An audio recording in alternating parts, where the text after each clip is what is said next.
శ్రీ విష్ణు రూపాయ నమశివాయ. దాదాపు 100 సంవత్సరాలకు ముందు విజయనగరంలో ఒక విచిత్రమైన సంఘటన జరిగింది. ఏమిటంటే ఆ సమయంలో ఆ ప్రాంతాల్లో ఎండ ఇంకా ఎంత తీవ్రంగా ఉండేదంటే ఒక చుక్క వర్షం కూడా పడలేదు. దాంతో నదులు చెరువులు అన్నీ ఎండిపోయాయి. ఇంకా పాపం పక్షులు కూడా చెట్టు మీద నిలవలేక ఎండకి హఠాత్తుగా అలా కింద పడి చనిపోయేవి. అలాంటప్పుడు పాపం పండితులందరూ చూసి బాధపడి సహస్ర ఘటాభిషేకాలు వరుణ జపాలు అవన్నీ చేశారు. అలాగే కొంతమంది ఉత్తర గోగ్రహణం లాంటివి పారాయణ చేశారు. మహాభారతంలో ఉత్తర గోగ్రహణం పారాయణ చేస్తే వర్షం కురుస్తుంది అని చెప్తారు కదా. అయినా సరే ఒక చుక్క వర్షం కురవలే. జనం చనిపోవడం ప్రారంభమైంది. అప్పుడు వాళ్ళందరూ ఏం చేశారంటే విజయనగరం ప్రాంతంలో ఒక గొప్ప ఉపాసకులు ఒక ఆయన ఉండేవారు. శ్రీరామచంద్రమూర్తి భక్తులు. ఆయన పిలిస్తే రాముడు పలికేవాడు. ఆయన ఇంటికి వెళ్ళి, స్వామి ఇలా వర్షం కురవక జనం అందరూ అల్లాడిపోతున్నారు. యముడు మన ప్రాంతం పైన కన్నేశాడు. ఎంతమందిని తీసుకుపోతాడో తెలియదు, అలా ఉంది పరిస్థితి. మీరేమో శ్రీరాముడికి భక్తులు, ఆంజనేయ స్వామి లాంటి వారు, మీరు పిలిస్తే రాములు వారు పలుకుతారు. అందుకని మీరే వచ్చి ఎలాగైనా రాములు వారితో చెప్పి వర్షం కురిపించాలి అని వేడుకున్నారు. ఆయనకి పాపం చాలా బాధేసింది. సరే అని చెప్పి అప్పటికప్పుడు కాళ్ళకి గజ్జెలు కట్టుకుని ఒక ఉత్తరయ్యం మీద వేసుకుని పదండయ్యా వస్తానని చెప్పి ఒక గొడుగు బయలుదేరారు. బయలుదేరితే వాళ్ళందరూ, ఇంత మిట్ట మధ్యాహ్నం ఇంత ఎండ గొడుగెందుకండి అన్నారు. అంటే మీరే కదా చెప్పారు రాముడిని అడగమని, అడిగితే మా రామయ్య వర్షం కురిపిస్తాడు, మళ్ళీ వెనక్కి ఇంటికి రావడానికి గొడుగు అక్కర్లేదా అన్నారు. అది ఆయన విశ్వాసం. అప్పుడు వెళ్ళి ఆ ఊరి దగ్గర కోనేటి గట్టు దగ్గర ఉన్న ఆంజనేయ స్వామి కోవెల్లో అరుగు మీద నించుని, నేను ఇప్పుడు హరికథ చెప్తాను, అందరు రండి అన్నారు.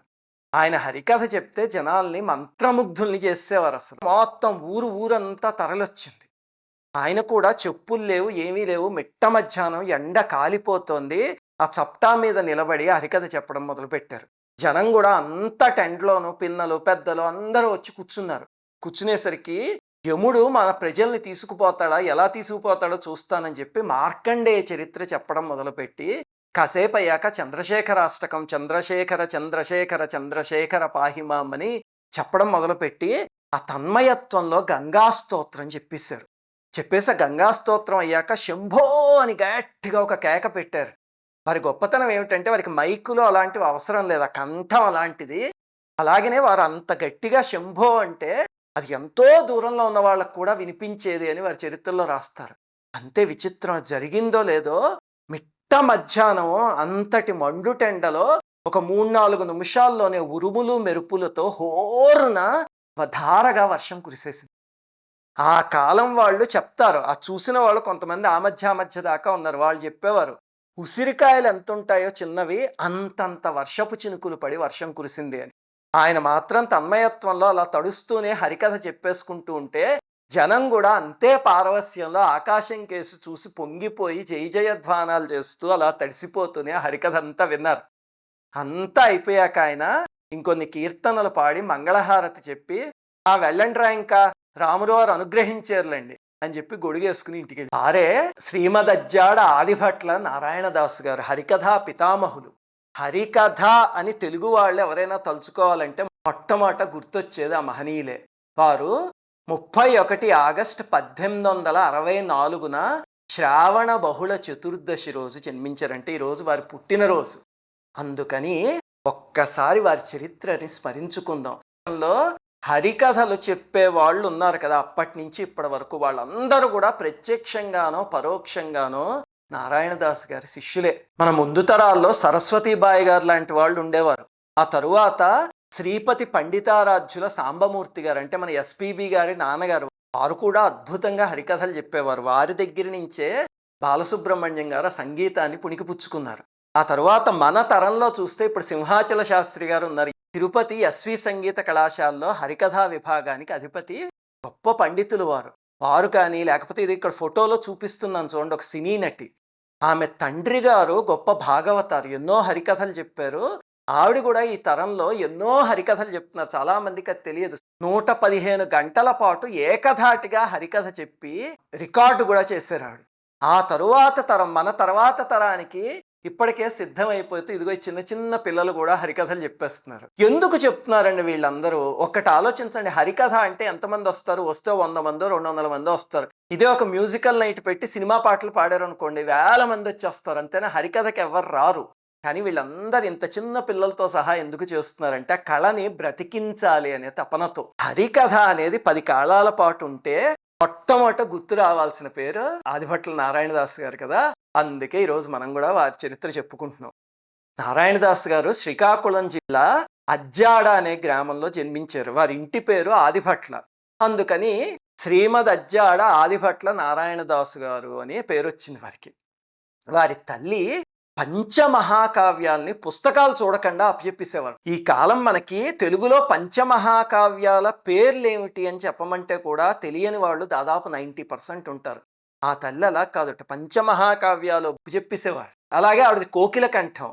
దాంతో రాత్రి భోజనం అయిన తర్వాత అరుగు మీద ఈ పురాణం గురించి ప్రవచనాలు చేస్తూ ఉంటే ఊళ్ళో వాళ్ళందరూ భోజనాలు చేసి వచ్చి అరుగు దగ్గర కూర్చుని హాయిగా వినేవారు. వీరు కూడా చిన్నప్పుడు తల్లి చెప్తున్నది విని అవన్నీ వచ్చేసాయి. చిన్న వయస్సులో ఇన్ఫ్లుయెన్స్ అలా ఉంటుంది. మనం ఏది నేర్పించామో అవే వస్తాయి చిన్న వయస్సులో. తండ్రి గారేమో వేదం ఘనాంతం అధ్యయనం చేసిన మహనీయులు.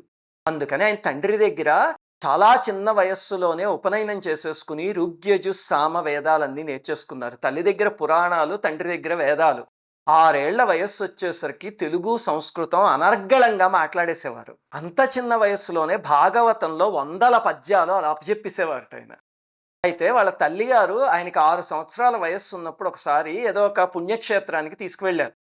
అక్కడ బయట ఒక షాప్ ఉండి ఆ షాప్లో పుస్తకాలు అమ్ముతున్నారు. ఈయనకి అక్కడ భాగవతం పుస్తకం చూడగానే ఆయన ఆకర్షించింది. ఆ పుస్తకం కావాలి అని అడిగారు. అప్పుడు ఆ షాప్ అతనికి కొంచెం జాలి కలిగి ఆయన ఇలా రా అని పిలిచి, ఇదిగో ఈ పుస్తకం చూడు, ఇందులో పద్యాలు ఉన్నాయి, నీకేం అర్థం అవుతాయి, నీకు 6 ఏళ్ల వయస్సు, నీకేమైనా చదవడం వచ్చా, ఒక అక్షరం చదవగలవా, నువ్వు లేవు, ఎందుకు అమ్మని అలా ఇబ్బంది పెడతావు, వెళ్ళిరా అని చెప్పారు. అంతే అక్కడ నిలబడి ఆయన అప్పటికప్పుడు భాగవతంలోవి 70 పద్యాలు అలా కంఠోపాఠంగా చక్కగా రాగయుక్తంగా పాడేసరికి ఆ షాప్ అతను ఆశ్చర్యపోయి వచ్చి ఆయన పాదాల మీద పడి, నాయన నువ్వు చాలా చిన్న పిల్లవాడివి, కానీ నీకు పాద నమస్కారం చేస్తున్నాను, నీకు కాదు నీలో ఉన్న సరస్వతీదేవికి అని చెప్పి పాదాలకి నమస్కారం చేసి ఆ భాగవతం పుస్తకం దాంతోపాటు కొంత దక్షిణ ఇచ్చి వెళ్ళిరా నాయన అని పంపించారట. అది వారి విద్వత్తు. మెట్రికులేషన్ వయస్సు వచ్చేసరికి పురాణాలు, వేదాలు అన్నీ కంఠోపాఠంగా వచ్చేసాయి. ఆ కాలంలో చెన్నపట్నం నుంచి ఒక ఆయన వచ్చారు విజయనగరానికి. వచ్చి ఆయన ధ్రువ చరిత్రని ఒక కథ కింద పాడి వినిపిస్తే అందరూ మంత్రముగ్ధులైపోయి విన్నారు. అంతా అయిపోయాక ఆయనకి వెండి పళ్ళెంలో పట్టు పంచావన్నీ పెట్టించి 70 రూపాయలు బహుమతి ఇచ్చి పంపించారట చెన్నపట్నం నుంచి వచ్చిన ఆయన్ని. ఆ సభలో ఈయన కూర్చుని ఉన్నారు ఆదిభట్ల నారాయణదాస్ గారు. అప్పటికి ఆయనకి మెట్రికులేషన్ ఏజ్ అంటే నాకు తెలిసి ఒక 13 నుంచి 15 ఏళ్ళ వయసు ఉంటుందేమో. ఆ సంఘటన ఆయన హృదయాన్ని తాకింది. మంచి పనులు చేస్తే ఇలాంటి సత్కారం దొరుకుతుంది అనమాట అని అర్థమైంది. అప్పటికే ఆయనకి పురాణాలన్నీ కంఠోపాఠం, వేదం వచ్చేసు, అలాగే చిన్నప్పుడే తాతగారు సంగీతం నేర్పించారు, కవిత్వం రాయడం వచ్చు, నృత్యం చేయడం కూడా వచ్చుట. చూడండి ఎంత టాలెంటో. అంతే ఆ రోజు రాత్రి కూర్చుని భాగవతంలో చదివిన ధ్రువ చరిత్ర మొత్తం చక్కగా ఒక పాటలాగా కీర్తనల్లాగా రాసుకుని వచ్చి పక్క రోజు ఉదయం అక్కడ వేణుగోపాల స్వామి మఠం ఉంది, అక్కడ అందరూ జనం పోగయ్యేసరికి నిన్న రాత్రి ఆయన చెప్పారు కదా ధ్రువ చరిత్ర, అది నేను ఇప్పుడు చెప్తాను అన్నారు.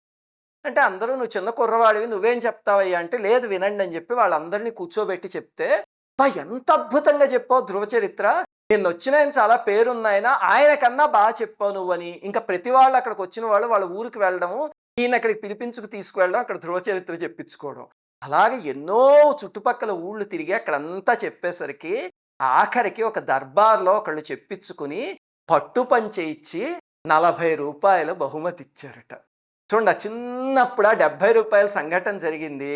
అది కారణజన్ముడి జీవితాన్ని మలుపు తిప్పి హరికథ అనే ప్రక్రియని తయారు చేసేలాగా చేసింది. ఆ తరువాత శ్రీకాకుళానికి దగ్గరలో ఛత్రపురం అని ఒక ఊరుంది. ఇప్పుడు ఆ ఊర్లో ప్రపంచ వింతలన్నీ ఒకే పార్కులో కడుతున్నారు. మీరు చాలామంది న్యూస్లో చూసే ఉంటారు. అక్కడ ధ్రువ చరిత్ర చెప్తే జనం అందరూ పొంగిపోయారట. ఒక పెద్ద ఆయన లేచి, నువ్వు ధ్రువ చరిత్ర చెప్పావు బాగానే ఉంది, నేను గతంలో వచ్చి విన్నాను కూడా, నీది ఎప్పుడూ అదే చెప్తావా, నేను నీకు 1 నెల రోజులు సమయం ఇస్తున్నాను, అంబరీషుడి చరిత్ర చెప్పు, నీకు దమ్ముంటే చెప్పావంటే కనుక నేనే నీకు సన్మానం చేస్తాను అని చెప్పారట. చెప్పేసి ఆయన వెళ్ళిపోయారు. ఈయన ఆ రోజు రాత్రి కూర్చుని నిద్ర మానేసి అంబరీషుడి చరిత్ర మొత్తాన్ని హరికథ రూపంలో రచించి ఆ రాత్రే కూర్చుని ధారణ చేసి, ధారణ అంటే అదంతా మెమరైజ్ చేయడం, అంత పెద్దది ఎలా ధారణ చేస్తారో, గంట సేపు హరికథ అంటే ఎన్ని పేజీలు ఉంటుందో ఆలోచించండి. ఆ పక్క రోజు ఉదయం గ్రామం అంతటిని పిలుచుకుని వచ్చి వాళ్ళ ఎదురుగుండా అంబరీషుడి హరికథ చెప్పారు. చెప్పేసరికి వాళ్ళు పొంగిపోయి, నాయనా నువ్వు సామాన్యుడివి కాదు, నిన్న సాయంత్రం అడిగితే ఈరోజు ఉదయానికి చెప్పేశావని గండపెండేరంతో సత్కరించారు. హరికథలో వారి ప్రతిభ ఎంతంటే ఒకేసారి శరీరంలో 5 అవయవాలతో 5 తాళాలు వేసేవారు. అంటే తలతో ఒక తాళానికి రిథమ్, 2 చేతులతో 2 తాళాలకి, 2 కాళ్లతో 2 తాళాలకి దరువు వేసేవారు. అసలు అది ఇంపాసిబుల్. మీరు ఆలోచించి చూడండి. అసలు మనం మామూలుగా హారతి ఇద్దామంటేనే ఈ చేత్తో గంట వాయిస్తూ ఈ చేత్తో ఇలా తిప్పుదామంటే ప్రయత్నించి చూడండి, ఇది ఇలా అంటుంటే ఇది కూడా ఇలా అంటుంది, లేకపోతే ఇది ఇలా తిరిగితే ఇది కూడా తిరుగుతుంది. అంతే. ఇలా చేయడం అనేది చాలా కష్టం అలవాటు ఉంటే తప్ప. అలాంటిది 2 తాళాలు ఒక్కొక్క చేత్తో ఒక్కొక్కటి అంటే ఇంపాసిబుల్ మనం ప్రయత్నించి చూస్తే. ఆయన అలా 5 అవయవాలతో 5 తాళాలకి దరువు వేసేసరికి అందరూ ఆశ్చర్యపోయి పంచముఖ పరమేశ్వర అనే బిరుదిచ్చి కీర్తించారు. ఆ తరువాత ఆయన 9 భాషలు నేర్చుకున్నారు. తెలుగు, సంస్కృతం, తమిళం, హిందీ, బెంగాలీ, ఉర్దూ, ఇంగ్లీష్, అరబీ, పార్సీ. ఆ భాషలన్నీ ఎలా నేర్చుకోవడం అంటే ఏదో మనం 30 రోజుల పుస్తకాలు తీసి నేర్చుకోవడం కాదు. ఏ భాష అయినా సరే అనర్గళంగా మాట్లాడి కవిత్వం చెప్పగలిగేవారట.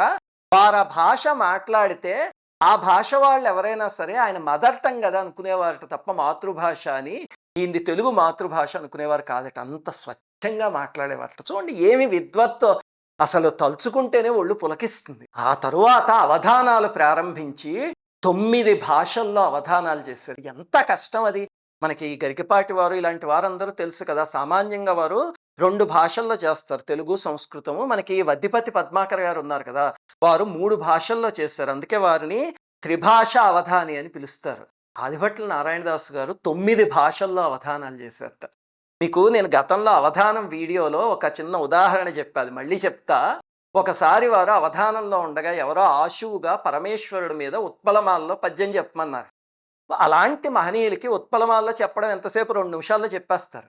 ఆయన చెప్పడానికి ఉద్యుక్తుడు అవుతూ ఉంటే వాళ్ళు ఆగండి, ఇంగ్లీష్ పదాలతో చెప్పండి ఉత్పలమాలు. ఇంగ్లీష్ పదాలు ఉత్పలమాలలో ఎలా సరిపోతాయి? అయినా సరే వారు అప్పటికప్పుడు ఆశువుగా హెడ్డున మూను స్కిన్ను పైనంతయు డస్టును ఫైర్ నేత్రమున్ సైడున గ్రేటు బుల్లు బహుచక్కని గేంజెస్ హెయిరు లోపలన్ బాడీకి half అవుచు Nala Parvati మౌంటెను డాటరుండ I should డివోటు దండముల్ సోకగా prayer సేతును ఎప్పుడుందని అప్పటికప్పుడు చెప్పారు. చూడండి ఇంగ్లీష్ పదాలతో ఉత్పలమాల ఛందస్సుకి సరిపోయేలాగా. ఆయన విద్వత్తుని మాటల్లో చెప్పలే. హరికథ అనే దానికి ఒక సంపూర్ణమైన స్వరూపాన్ని ఇచ్చి దేశం నలుమూలలకి వెళ్ళి వాళ్ళ భాషల్లో హరికథలు చెప్పి ఉర్రూతలూగించేశారు.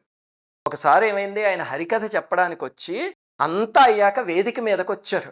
వచ్చి హరికథ ప్రారంభించబోతుంటే ఎవరో లేచి అడిగారట, నువ్వు భాగవతం చెప్పబోతున్నా అన్నావు కదా, ఇప్పుడు హరికథ కాదయ్యా, దమ్ముంటే గిరికథ చెప్పు అని.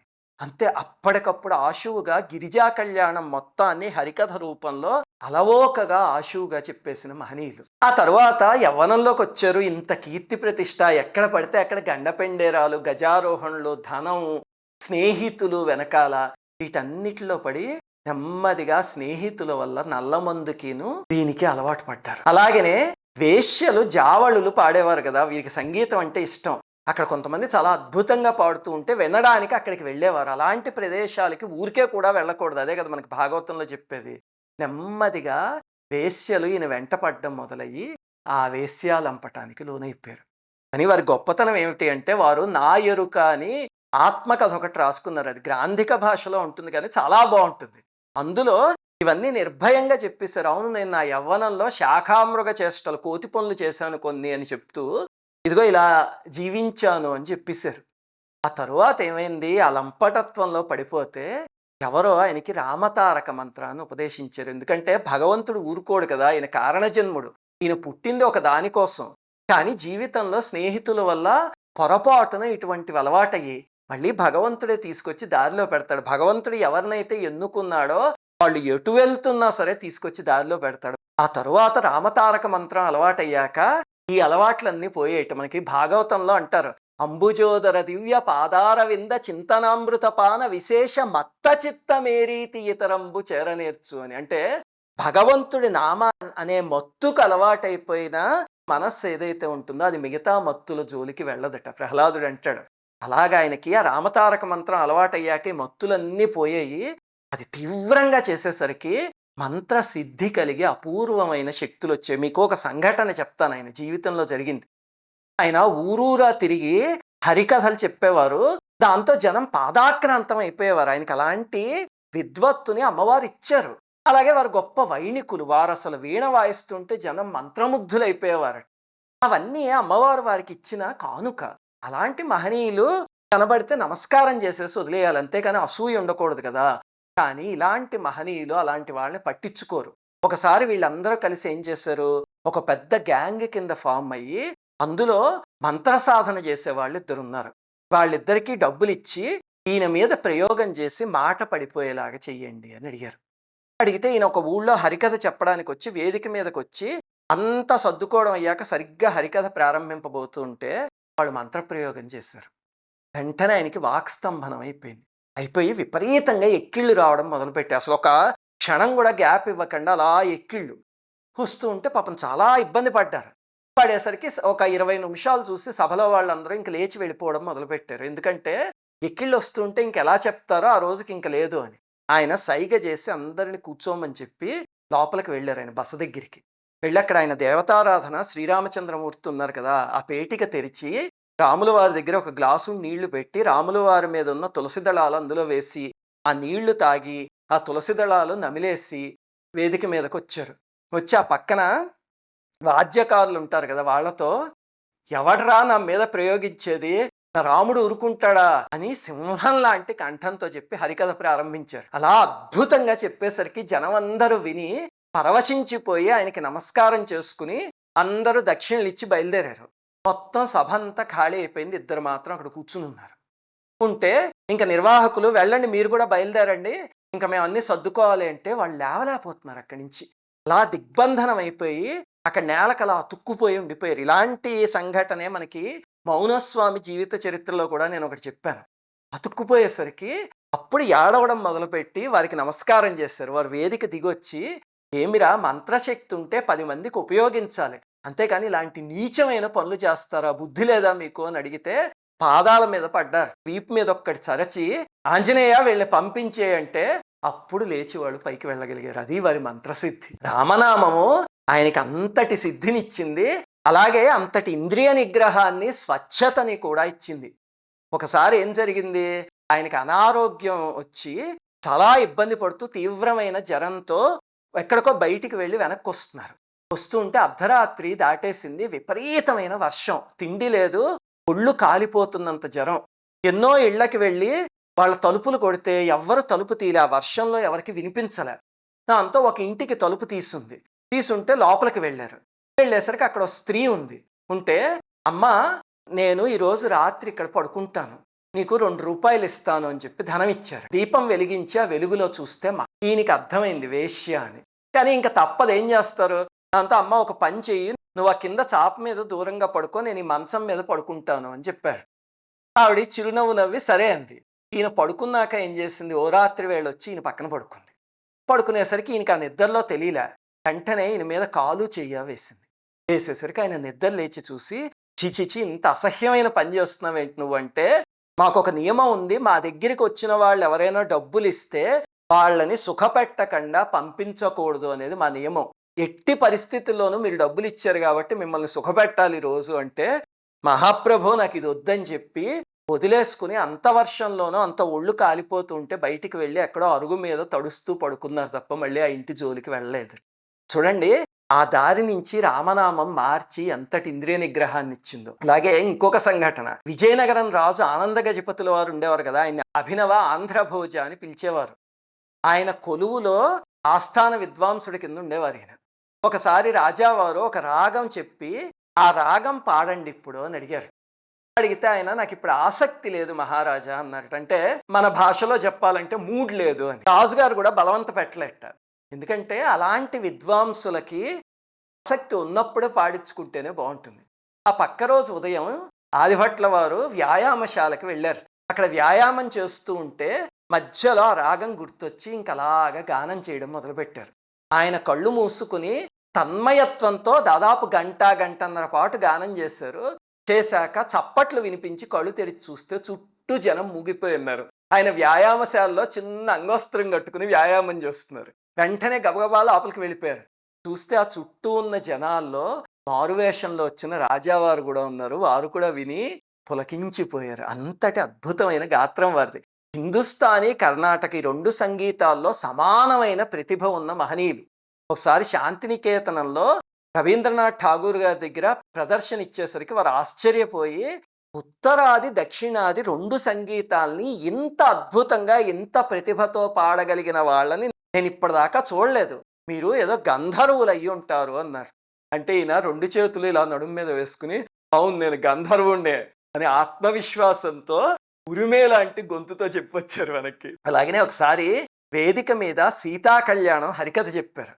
ఆ సభలో స్థానం నరసింహారావు గారు కూర్చుని ఉన్నారట. మనందరికీ తెలుగు వాళ్ళకి తెలుసు కదా, స్థానం వారంటే నాటకాల్లో దిగ్గజం. అసలు ఆయన మీరజాల గలడా నా ఆనతి అని సత్యభామ వేషం వేసినా, అలాగే పురుష పాత్రలు వేసినా సరే రెండిట్లో మహాదిట్ట.